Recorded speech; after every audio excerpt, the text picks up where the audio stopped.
New data today released by RBC Economics is showing that affordability in Canada's top real estate markets is getting ugly.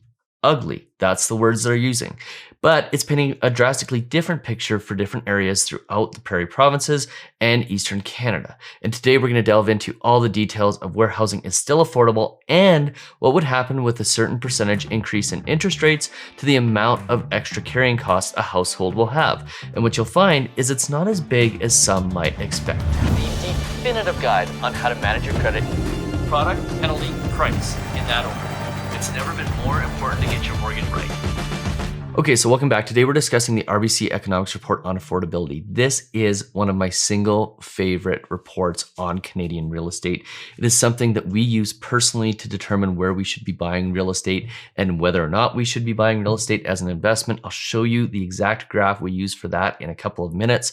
But this is like the piece of data that I use when we're looking at different markets and the affordability in the markets and whether or not it makes sense to purchase in those markets. And what you're going to see is that it makes it really difficult to paint a rosy picture for investing in Vancouver and Toronto right now, especially given the affordability numbers in those markets, because when they get as bad as they are right now, it means that that market is almost certainly headed for some sort of a correction. But before we get into all the details, do me a favor, hit the subscribe button, hit the notification bell, and please hit the like button so more people like you can see this video. And don't forget, on July 1st, we're giving away $5,000 to one lucky winner. In order to enter the draw, you have to be subscribed to this channel and go to 360giveaway.ca. By the way, you get an extra entry if you follow me on Instagram and if you share the contest socially. Okay, so let's jump in and take a look at the RBC Affordability Report. First and foremost, let's start by taking a look at Bloomberg's headline, Ugly Housing Affordability Wallops Top Toronto Canadian Markets, says RBC. And Bloomberg points out immediately in this article that according to analysis by RBC Assistant Chief Economist Robert Hogue, who does really great work in the real estate space, by the way, that mortgage payments, property taxes, and utility bills for a benchmark single-family detached home in the Vancouver area would have chewed up 111.1% of the median pre-tax household income in the first quarter. That is up 21.9% from a year earlier and a nearly 10% surge from the fourth quarter of last year. So what they're saying here is that incomes, 111% of incomes, would have to be used for housing. So what does that mean? Well, obviously, you can't spend more on housing than what you make. So what that means is that a lot of families are doing multi-generational housing, which means they're moving in with the parents and the kids. They're getting renters, they're renting out rooms, and they're having to do side hustles and things to pay for their properties because the median income doesn't necessarily qualify you anymore for an actual property, which means you need to be getting the money from somewhere, or you're probably headed to bankruptcy or foreclosure.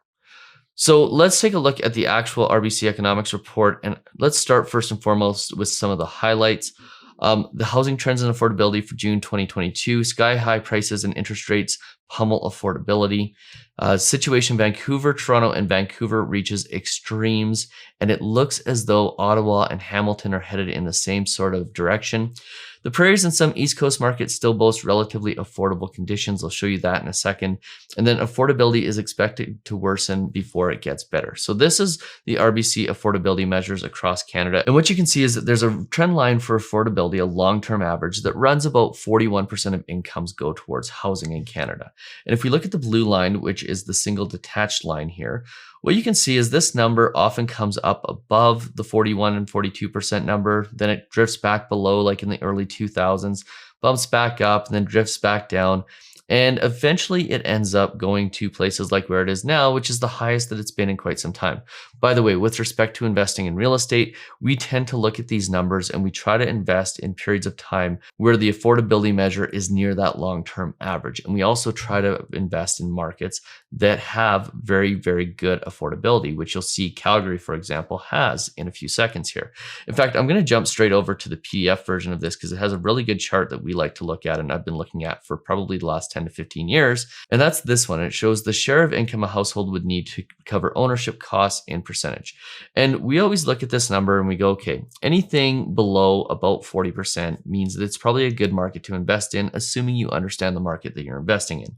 By the way, we always recommend recommend that people invest where they live, not in markets outside of where they live, because it creates a whole host of problems that we can't get into in this video, but that can be significant if you aren't a sophisticated investor. In other words, if you don't have a jet that you can hop on to get to your property in the matter of an hour or two, you probably shouldn't be investing in that market.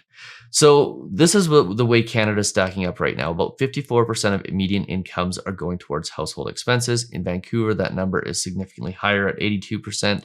In Toronto, it's high as well at 74.9%. And then you look at getting into Calgary, Edmonton, Ottawa, and Montreal, and you're at 35, 27, 43, and 43.2%. So what this basically tells us is that there's 3 markets in Canada that are predominantly pushing the affordability numbers up. And then you've got 2 or 3 other markets like Ottawa, Montreal, and Calgary that are getting close to those affordability numbers. And then you've got the rest of the country where housing is still very much affordable for most people. And one of the things I like about this most recent affordability report is they've gone and they've taken a look at the impact of higher interest rates in different markets. And that impact is quite frankly uneven across Canada. If you look to the higher end markets, a 1% increase in interest rates is going to increase payments by about $608 per month. Now let's assume that interest rates are probably going to go up by about 2%. That means the average house in Vancouver is going to see payments go up by about $1,200. And the average house in Toronto is going to go up by about $1,100 per month in payments. Now, those are big numbers. But the question is, what does the situation look like in the more affordable markets? And if you look at Calgary, for example, if we see a 2% increase in interest rates, payments are going to go up about $480, which isn't that bad. Because you might look at that and go, hey, $480, that's a big amount of money. Well, if you look at it from the percentage aspect of those incomes, there would only be about an additional 6% of incomes going towards housing, which for a place like Calgary means that most people can probably deal with that increase in payments or that 2% increase in payments.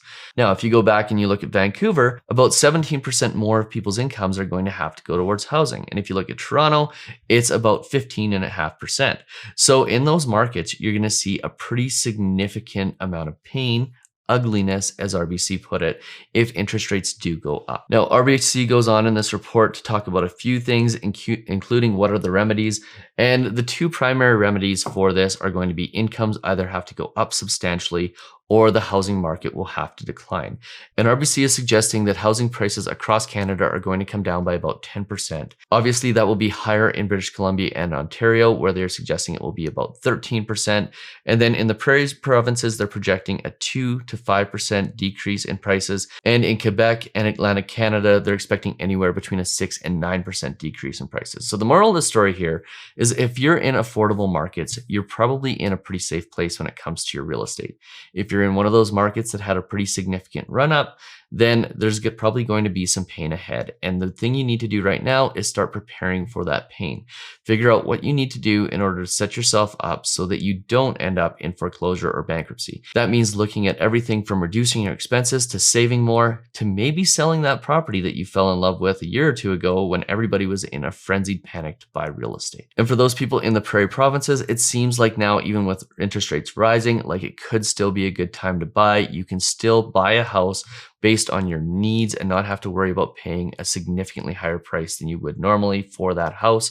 So if you have a needs move, or maybe even just a wants move where you want to move from one house to a nicer house, well, it's probably a safe time to do that. But that Vancouver, Toronto market, it's going to get scary and it's going to get ugly there, and that is for sure. And by the way, if you're looking to get into the market, we've got a link in the description below for our homebuyer bootcamp that will help prepare you for purchasing a property. We've also got our Secrets to Getting the Lowest Interest Rate course that if you buy in combination with the homebuyer bootcamp, you get a really, really good deal on.